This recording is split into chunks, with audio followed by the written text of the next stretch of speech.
Welcome back to my YouTube channel. अदालत का बड़ा फैसला आ गया जिसने सबके होश उड़ा कर रख दिए।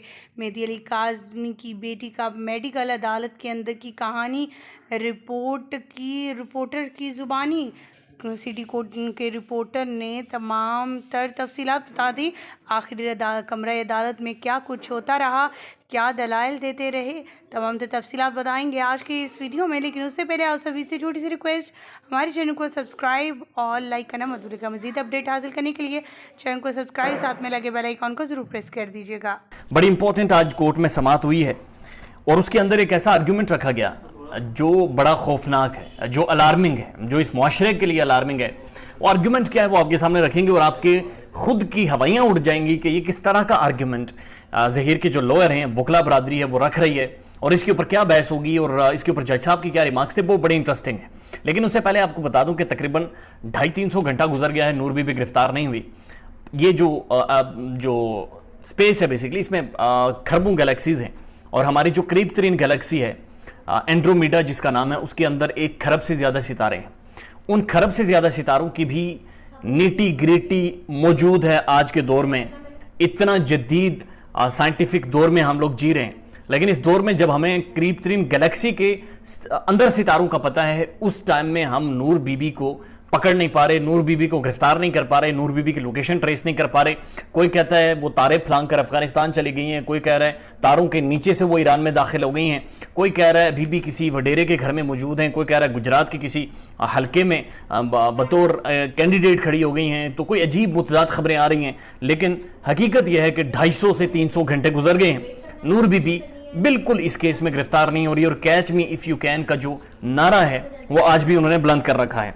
अच्छा जी, आज दो बड़े तगड़े आर्ग्यूमेंट्स होने थे। एक निकाह खां और जो गवाह था जाली 2 नंबर, उनके ऊपर जमानत के हवाले से, और दूसरा था MLO बच्ची के मेहदी काज़मी के जो मेडिकल होना है उसके ऊपर। अब ये इनकी जो स्ट्रैटेजी है, ये एक दिन मजीद बच्ची का जो मेडिकल है उसको डिले करवाने में कामयाब हो गए हैं और इन्होंने लैतो लाल से काम लिया, यानी कि एक ऐसे आर्ग्यूमेंट डेवलप किया, एक ऐसा माहौल बनाया ताकि कोर्ट का टाइम कंज्यूम किया जाए और टाइम कंज्यूम करके इसे मजीद एक्सटेंड करवाया जाए। लिहाजा MLO के ऊपर एक दफा फिर आर्ग्यूमेंट कल होगा। लिहाजा जो आर्ग्यूमेंट हुआ बुनियादी तौर पर वो निकाह खां और जो गवाह हैं उनकी जमानत के ऊपर हुआ।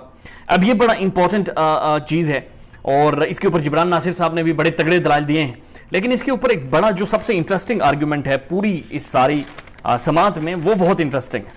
वो ये है कि जब निकाह खां के ऊपर और उसका जो गवाह है उसके ऊपर आर्गुमेंट चल रहा था, तो जो ज़हीर के वकील हैं कोर्ट के अंदर से लोग ये खबर दे रहे हैं कि उन्होंने जज साहब को मुखातिब करते हुए कहा कि जज साहब, आप समझते हैं हजारों लड़कियां घर से भाग जाती हैं, घर से भागकर शादी कर लेती हैं, और उसके बाद उन्होंने मुस्कुराए और उसके बाद उन्होंने मुस्कुराते हुए कहा कि इसमें कौन सी बड़ी बात है अगर मेहदी काज़मी की बेटी भी भागकर चली गई और वहां पर जाकर उसने शादी कर ली।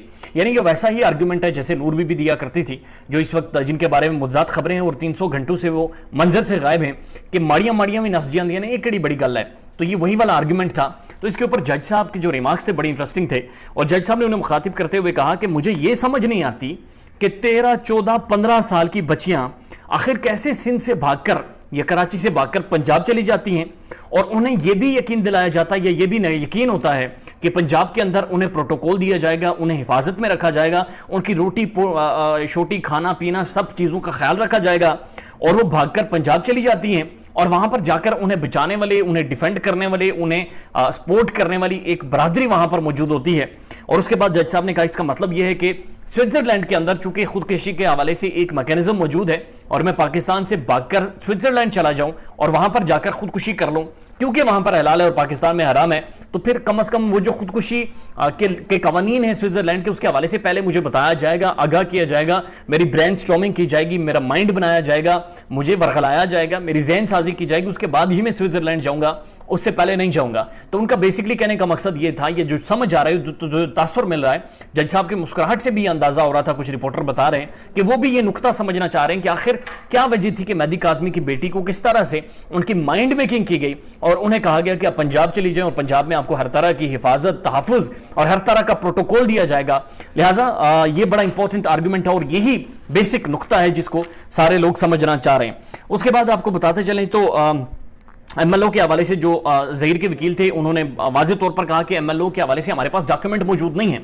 तो इस पर जिब्रान नासिर साहब ने कहा कि मैंने तमाम तर डॉक्यूमेंट्स आपको टीसीएस खुद जाकर करवाए थे, और अगर वो टीसीएस के थ्रू भी ना पहुंचे हो तो सर मैंने आपको व्हाट्सएप किए थे, और व्हाट्सएप पर आपने सीन भी कर लिया था, यानी ब्लू टिक हो गया था, यानी आपने देख लिए थे। लिहाजा हमने अर्जेंसी में ये एप्लीकेशन फाइल किया, ज़्यादा बच्ची के मेडिकल के ऊपर आज ही आर्ग्यूमेंट करें। तो इस पर मुअज़्ज़ज़ जज साहब ने कहा कि आज आर्ग्यूमेंट नहीं हो सकते, चूंकि निकाह खां और जो दूसरा है उनकी जमानत के ऊपर काफी टाइम कंज्यूम हो गया, लिहाजा इसके ऊपर आर्ग्यूमेंट कल होंगे। आप अंदाजा इस बात से लगा लीजिए कि निकाह खां और जमानत के ऊपर तो फैसला महफूज हो गया है, लेकिन एमएलओ से ये कितना ज्यादा भाग रहे हैं। और मेहदी काज़मी ने ठीक कहा था कि बच्ची नहीं बोलेगी, बच्ची का मेडिकल बोलेगा। जैसा कि आप सभी जानते हैं, आज की समाअत बहुत ज़्यादा इम्पॉर्टेंट थी, ख़ास करके अदालत में, कमरा अदालत में जज साहबान का जो कहना था वो काफ़ी हैरानकुन था। उनका कहना था कि ये चीज़ें, ये अलमिया इत्तेफाक से पूरे पाकिस्तान में फैल रहा है, ख़ास करके मुल्तान में सबसे पहले नंबर पर है और सक्कर दूसरे नंबर पर आ रहा है। और इस तरह के केसेस रिपोर्ट किए जा रहे हैं जहाँ पर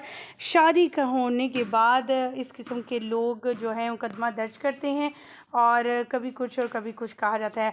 अगर हम ये कहते हैं कि 15 दिन के अंदर बच्ची का, यही नहीं, मुगविया बच्ची का, अदालत का कहना था, मुगविया बच्ची का अगर एक बयान रिकॉर्ड कर दिया जाए तो फिर क्या होगा।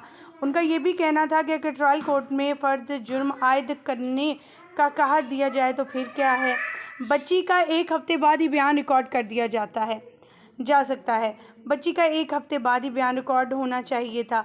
चलान में जो 6 मुल्ज़िमान हैं, जिब्रान नासिर का कहना था कि चलान में जो 6 मुल्ज़िमान हैं उन्हें रिहाई नहीं मिलनी चाहिए। यहाँ तक कि बच्ची को अगवा किया गया था, अगवा करने के बाद ही शादी की गई। यानी जिब्रान नासिर ने अदालत को अच्छे दलाइल दिए और उन्हें जो है इस बात पर मनाया कि ये चीज़ें जो हो रही हैं, ये जो की जा रही हैं, वो ज़बरदस्ती हैं।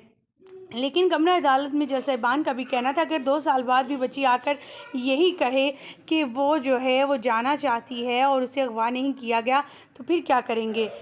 जिब्रान नासिर का कहना था कि अगर लड़की की उम्र 16 से कम उम्र है तो इसके बयान की कोई जो है ना कोई अहमियत नहीं है।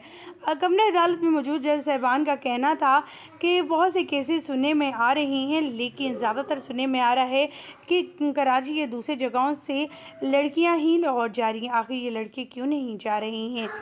ख़वातीन व हज़रात, काफ़ी तफसीलन गुफ्तगू और दलाइल चलते रहे जो है मुल्ज़मान के दरमियान, जज साहिबान के दरमियान और मुद्दई वकील के दरमियान। लेकिन आपको यहाँ बताते चले काफ़ी अहम जो है अब समाअत होने जा रही है, अहम जो है चीज़ें डेवलप होने जा रही हैं जिसकी उम्मीद दिखाई दे रही है कि मेहदी अली काज़मी के हक़ में हो। अल्लाह ताला मेहदी अली काज़मी को हमेशा खुशबाद रखे, हिम्मत अता करे और इनकी जीत हो हमेशा और बेटी जो है इनके पास आए। आमीन। मुझे यहीं पर दीजिएगा इजाज़त। उम्मीद करते हैं आपको हमारी वीडियो पसंद आई होगी। इसके साथ ही हमारे चैनल को सब्सक्राइब और लाइक करना मत भूलिएगा।